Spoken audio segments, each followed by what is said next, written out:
हक्क बजावला म्हणजे लोकशाही जिवंत ठेवण्यासारखं आहे.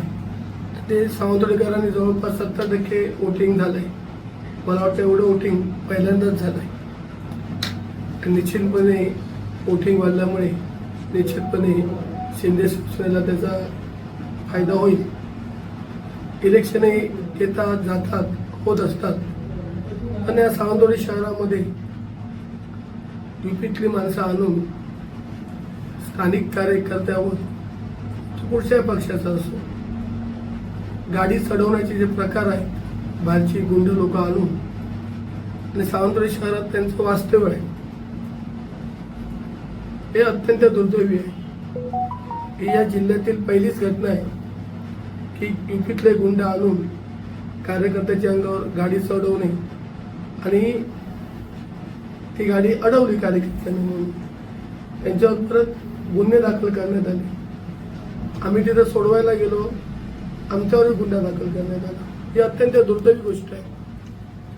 म्हणजे एखाद्याला जर मर्डर करताना जर कोणी त्याला रोखलं मर्डर करणाऱ्याला, तर त्याच्यावर सुद्धा आता गुन्हे दाखल होऊ शकतात पोलीस स्टेशनमध्ये.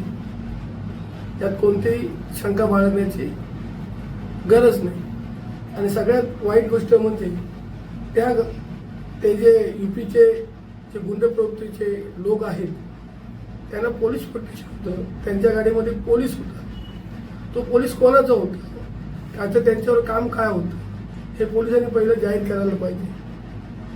कारण तिथं कोणच नव्हतं आणि तो कोणाचा जर बॉडीगार्ड असला पोलीस तर तिकडे तो माणूस पाहिजे, पण तिथं फक्त पोलीसच होतं त्यांच्याबरोबर. आणि जर गाडी त्याची जर पुढे होती तर तो पळून गेला का आपल्या माणसाला टाकून, हा पण प्रश्न इथं उपस्थित होतो. आणि जी गाडी आहे ती विशाल परबची गाडी आहे. गाडी वाटतं पोलिसांनी जप्त केली, पण त्यावर सुद्धा गुन्हा दाखल झाला पाहिजे. कारण त्या गाडीत युपीतली माणसं होती.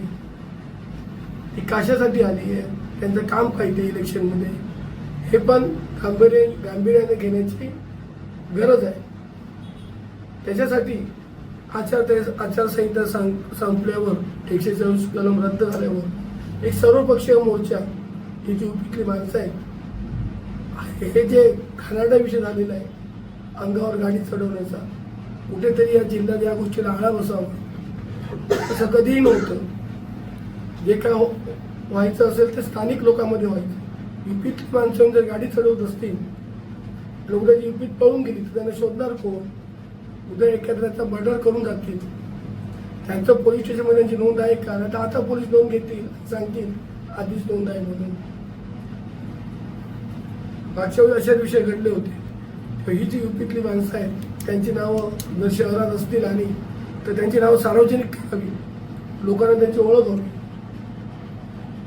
असं या ठिकाणी मला नमूद करायचं आहे. इलेक्शन येतील जातील, पण गाडी चढवण्याचे प्रकार कार्यकर्त्यावर थांबले पाहिजे. तर त्याचा ब्रेक लागला नसता तर निश्चितपणे 2-3 लोकांचा बळी गेला असता. आणि मी बघितलं प्रेसमध्ये जे मीडियाचे लोक आहेत, व्हॉट्सअपवाले नाव टाकत नाही गाडी मालकाचं. कोण कशाला टाकत नाही मीडियावाले माहिती नाही. मीडियावाले नाव टाकत नाहीये. पोलिसांनी दिली नाही तर मीडियावाले मी आता टाका विशाल परबची गाडी आहे. हो साहेब, तुम्ही अथॉरिटी